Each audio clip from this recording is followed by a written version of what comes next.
E hoje nós vamos falar sobre dependência química. Para muitos, um tabu. Ninguém gosta de falar, né? E eu estava conversando há pouco com a minha entrevistada fora do ar aqui. Nós comentávamos que quando existe uma pessoa com essa patologia na família, um viciado em drogas, toda a família padece. Então hoje eu convidei uma profissional, a doutora Cleusa Canã, ela que há muito tempo já milita nesse segmento aí, ajuda muitas famílias através da informação, enfim, né? E vai falar alguma coisa para nós hoje que você de casa deve saber. Pais, mães, familiares, amigos, o que nós precisamos saber a respeito da droga? E o pai e a mãe, quando depara com essa situação, um filho, o que ele faz? Vai entrar em desespero? Tem uma forma correta de minimizar e a pessoa poder, em vez de se desesperar, poder ajudar? Doutora, tudo bem contigo? Tudo bem, e você, Mário? Bom tê-la aqui conosco. Muito obrigada pelo convite. É uma doença, né? É uma doença. Ah, meu filho é sem vergonha. Não, né? É uma doença? Podemos encarar assim? Sim. A dependência química é uma doença irreversível, progressiva e fatal. O que isso quer dizer? Que as pessoas têm um histórico genético que será determinante se irá desenvolver ou não a dependência. Genético, explicando para quem está em casa. Até que grau? Teve um avô, um pai, um tio? É até a terceira geração. Então, se na família do dependente tem esse histórico, a família já tem que ter uma atitude preventiva para não desenvolver a doença. Então, normalmente os avós são alcoolistas, tem tios dependentes de outras drogas. No histórico, sempre nós vamos encontrar esse referencial. Além da questão genética, existe um ambiente que é adoecido na família do dependente, né? Ele convive no ambiente de facilitação de acesso de substância, o álcool, que é a porta de entrada, é a primeira droga na vida do dependente, né? E desde criança ele está convivendo com pessoas que estão ali consumindo, ele percebe a reação, que as pessoas ficam mais desinibidas, mais alegres, mais extrovertidas, mais falantes, e ele vai associando esse comportamento ao uso da substância. Então, ou seja, o uso do álcool banalizou-se com o tempo? Na novela, na televisão, na propaganda, é bonito beber. Então isso aí, de certa forma, não é correto em termos de parâmetro para o jovem que está na sua fase de formação. Isso. Essa glamorização do uso e a banalização vem da publicidade que incentiva o consumo, do baixo preço do álcool, da permissividade do consumo de álcool dentro de casa, às vezes até nas festas de criança, né? Hoje não é mais a brigadeiro e cachorro quente, né? Tem lá cerveja para os adultos e a criança vai convivendo com naturalidade. Então a gente vive numa cultura que facilita o consumo pelo incentivo, né? E isso faz com que a criança experimente no copo do tio, do avô, e tendo a predisposição ele vai desenvolver. Ou seja, jovens, crianças precisam de bons exemplos. Bons exemplos. Alguém que diga, esse é certo e esse é errado. E eu costumo dizer assim, o fruto não cai longe do pé, cai em cima, né? Então, assim, pai que bebe quando chega do trabalho, eu preciso relaxar, não pode depois achar que o filho pequenininho só está ali. Só está olhando. Que fuma o cigarro, né, também é. Porque a criança, o que ela capta é a reação da pessoa quando ela fuma e quando ela bebe. Então, o pai que bebe para relaxar, quando ele chega do trabalho, ele não vai ter moral para cobrar do filho que ele não beba. Ele não vai ter discernimento, porque o álcool rebaixa a crítica e faz a pessoa perder a capacidade de julgamento. Seja um copo, seja uma lata, o álcool afeta diretamente a capacidade de julgamento da pessoa. Se a criança estiver fazendo algo errado, ele não está naquele momento em condições de fazer uma cobrança ou de corrigir, né? Então, ele vai tendo dificuldade de dar essa orientação para a criança. Outro fator, às vezes a família não tem a presença de álcool dentro de casa, né? Mas também não é um bom exemplo. Não tem religiosidade, não preserva os valores, não preserva os vínculos familiares e terceiriza a educação dos filhos. Aí, de repente, a pessoa de casa está pensando, mas doutora, em casa nunca ninguém bebeu, de repente eu vejo que a minha filha, o meu filho foi para a escola e encontrei na mochila dele droga, maconha, cocaína. O que eu errei nisso tudo aí? Bom, a primeira questão que os pais pensam é isso mesmo, procurar um culpado. né?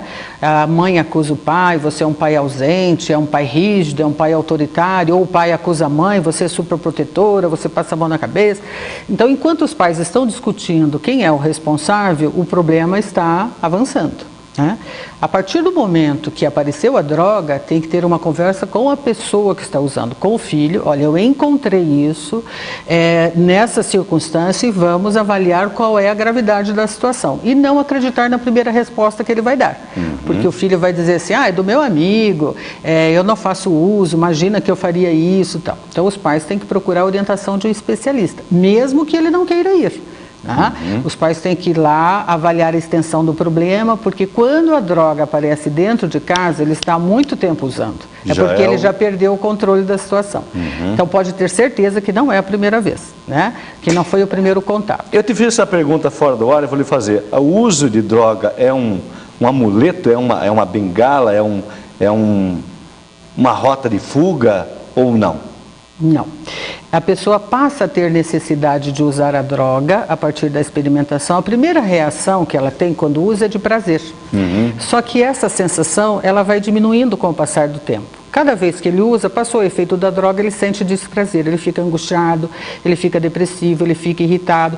Aí ele precisa usar de novo para repor aquela quantidade de drogas que está faltando no organismo para estabilizar aquela sensação da falta. Então, com o passar do tempo, ele não usa mais a droga pelo prazer, e sim para não sentir o desprazer da falta. E aí usa isso como argumento, como fuga. Mas, na realidade, quando ele iniciou por curiosidade, por pressão do grupo, por facilidade de acesso. Não necessariamente quem experimenta vai se tornar um dependente. Não. Ele tem que ter a predisposição. Sabe, tem aquela pessoa que lá experimenta um baseado e sente uma reação isso aí não é aversiva, né? Sente mal-estar e tal. Ou seja, ele não tem essa predisposição do organismo ou os receptores, que a gente diz, do cérebro, que vai fazer a liga e dar essa sensação de prazer. Então, ele não repete o uso. Já aquele que tem uma reação prazerosa, ele percebe um efeito diferente. Essa é a chamada propensão. É a propensão. Aí ele vai usar de novo. E isso aí é a doença. Esse é o tratamento. E a doença... Existe tratamento, doutora? Para o dependente químico? Existe. Seja ele do álcool, enfim, qualquer droga, maconha, enfim, tem um repertório.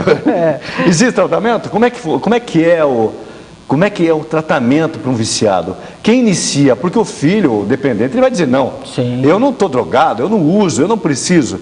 Eu acho que deve ser a primeira retórica dele, não? Sim.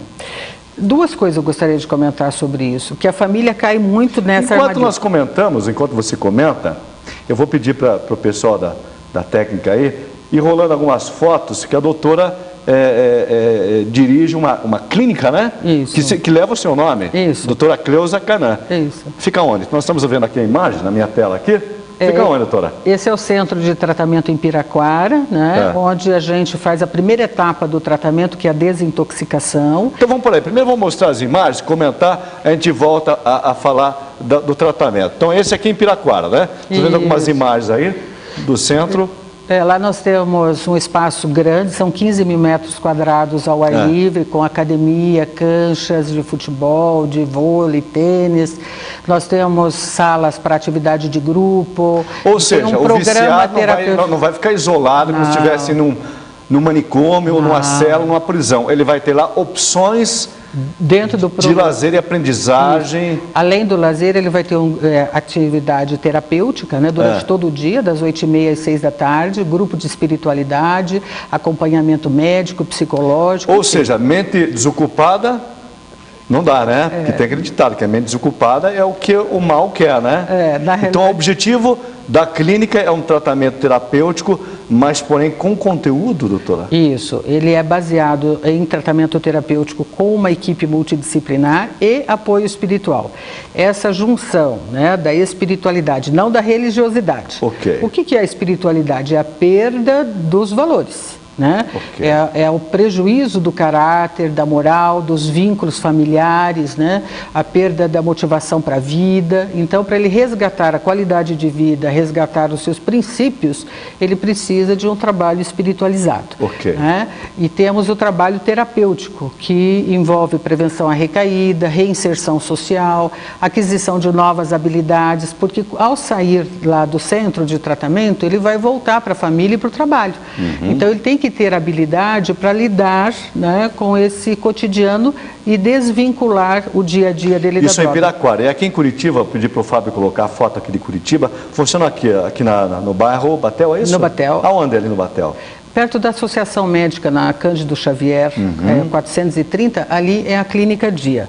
Então, ele passou a primeira etapa, que é de 60 dias, em desintoxicação no centro de tratamento, vem para a Clínica Dia, que é a fase intermediária para a manutenção da abstinência. Esse é o roteiro, nós iniciamos aí, até mudamos para comentar as fotos, então o tratamento é esse. Isso. O pai e a mãe tem que levar a pessoa, querendo ou não, vai passar por uma avaliação de um grupo de profissionais, avaliação multidisciplinar. E aí, qual que é a fase, qual que é o roteiro, vamos dizer assim, do tratamento, doutora? O primeiro contato sempre é com os pais para avaliar a extensão do problema. Feito o diagnóstico, a gente encaminha. Se precisa de internação, vai para o centro de tratamento. Mas muitos casos precisam de tratamento ambulatorial ou clínica dia.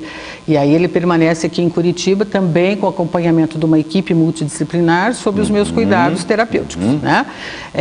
Tem pacientes que precisam também, além da terapia, acompanhamento médico. Então nós temos o psiquiatra da equipe que vai fazer, né, toda essa parte medicamentosa. Então não existe cada só caso é o caso. Não é só o medicamento. Não. Existe um grupo de pessoas que vai tratar o ser humano como um todo ali. Um ser humano como um todo. Por quê? A dependência química, ela é biopsicossocial e espiritual.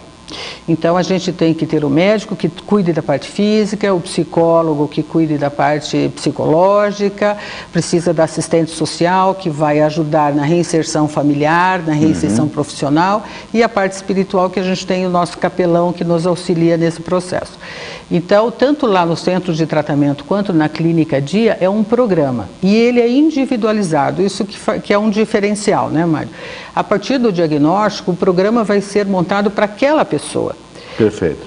Não dá para generalizar. Todo dependente precisa de internação. Não é verdade. Todo dependente precisa de clínica dia. Também não é. Tem pessoas que precisam da internação. Cada caso é um caso. Cada caso é um caso. E isso aí vocês vão sentir na hora de fazer a anamnese, a consulta, vão analisar o ser como um todo e aí vai dizer o que é melhor. O que é melhor. Ou o tratamento pode mudar também durante o decorrer dele, é isso, doutor? Porque ele tem fases. O tratamento é um processo. Então, a primeira fase é desintoxicação, depois vem a fase de estabilização e depois a fase de manutenção. A fase mais difícil, pela sua experiência? É a desintoxicação. É o período de abstinência? É o período de abstinência. Pessoa, que na verdade são os neurônios, né? Sim. E ficam ali, né?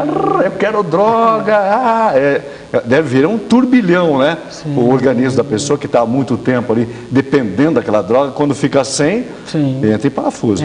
Esse período de abstinência, ele demanda quanto tempo, em média? Olha, todos os estudos apontam que as substâncias elas ficam no cérebro agindo por um período de 45, 60 dias. Então, nesse período, ele tem que estar sob cuidado de uma equipe para suportar a abstinência. Então, existe medicação específica para ter apoio e acolhimento, não é? Tanto da família quanto do profissional, para ele aguentar essa fase mais difícil. Depois vem as fases seguintes, são as mais tranquilas, mas as mais prolongadas, porque exige mais da família e da pessoa. Bom, como eu sei que é um assunto bastante longo, nós poderíamos ficar aqui a tarde inteira, como diria minha avó, proseando. Eu vou pedir para você voltar mais vezes, doutora, para falar um pouquinho da família como um todo, né? Só vou pedir que você passe para o pessoal de casa, mais uma vez, os telefones de contato, deve ter o site também da clínica, não? Sim. Qual que é, doutora, por favor? O telefone aqui é 33427080, o nosso site é www.cleusacanam.com, nós temos o Twitter, temos o Facebook, né? Então temos uma rede social ali que as pessoas podem nos encontrar em qualquer um desses. E aí muita coragem para aguentar a luta. E muita coragem. Eu acho que assim, o primeiro passo para a família é o mais difícil, porque a família também se acostuma a conviver com o dependente, né? Ninguém quer ver seus filhos, né? Então, como dependentes, né? O que eu diria assim, dê o primeiro passo, tome coragem, né? E mesmo que ele não queira, vá você se orientar e se fortalecer, porque